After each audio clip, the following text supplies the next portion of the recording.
უბრალო და მარტივად მოსამზადებელი ლაზანიის რეცეპტი ჩემგან. მაშა ასე ფქვილი და კარაქი ვშუიშე ერთად დაბალ გაზზე. შემდეგ დავამატე რძე თვალის ზომით და ვურიე კარგად. დავტოვე დაბალ გაზზე, სანამ არ შესქელდა მანამდე. დავამატე მარილი, პილპილი გემოვნებით. ცალკე მოვშუშე ხორცი, შეგიძლიათ მოშუშოთ ასევე ხახვი გემოვნებით.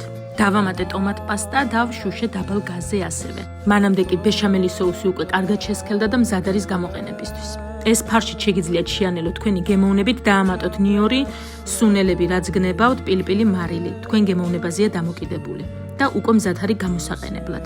გამოვიყენე ეს მოცარელა ყველი და ლაზანიის ფირფიტები და გადავედი უკვე აწყობაზე.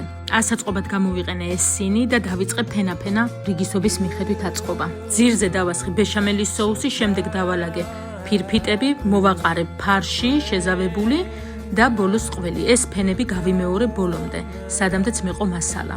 გამოვაცხი 180 გრადუსზე მზაობამდე, სანამ ზედაპირმა არ მიიღო ესეთი ფერი. გამოვიდა უგემრიელესი, გაითვალისწინეთ, რომ მეორე დღეს უფრო კარგია ლაზანია, რადგან უჯდება ეს გემოები და უფრო გამოიკვეთება ფენები ზოლებად.